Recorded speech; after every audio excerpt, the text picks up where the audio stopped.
spend a summer day with us in Niagara. If you have been following me for a while, you probably already know that Niagara Falls is kind of an annual ritual for us. Every year, somehow we end up going back. The last time we visited, it was fall and Niagara looked completely different. But this time we are visiting in summer, and honestly, I think I might have a new favorite version of Niagara. Our first stop was Niagara-on-the-Lake, and guys, if you are planning a trip to Niagara Falls, please don't skip Niagara-on-the-Lake. It is honestly one of those places that looks like it came straight out of a storybook. The little streets, historic buildings, flowers everywhere, cute shops, restaurants, and in summer, everything was so green and colorful. The whole town has this very charming, almost fairy tale kind of feeling. We walked around for a while, took some pictures, explored the streets, and honestly, I could have spent the entire afternoon just wandering around here. After exploring the main area, we also happened to come across the historic Niagara District Courthouse,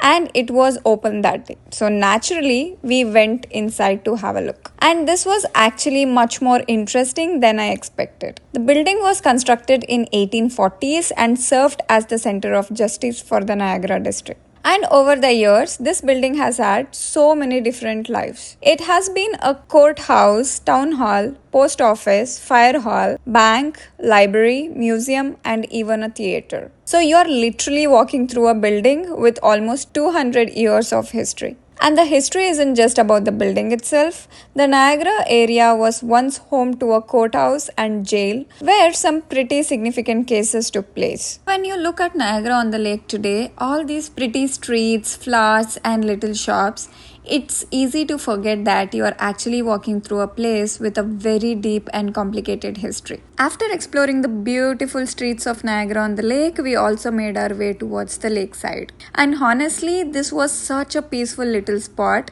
The lake, the greenery, and the open views made it feel completely different from the busy streets. We also stopped by this cute little gazebo by the waterfront, which was such a pretty spot to sit, relax, and of course take a few pictures.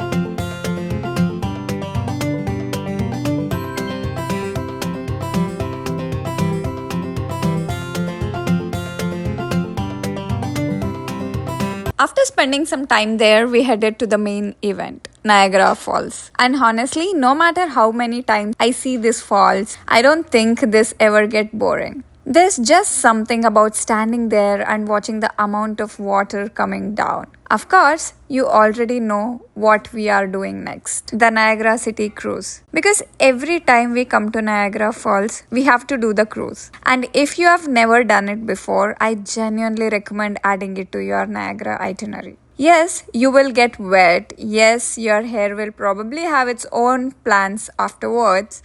But being that close to the falls and seeing them from the water is such a different experience. You can see the power of the water up coming close, and it really makes you realize just how massive the waterfalls actually is. This is one thing we kept coming back to.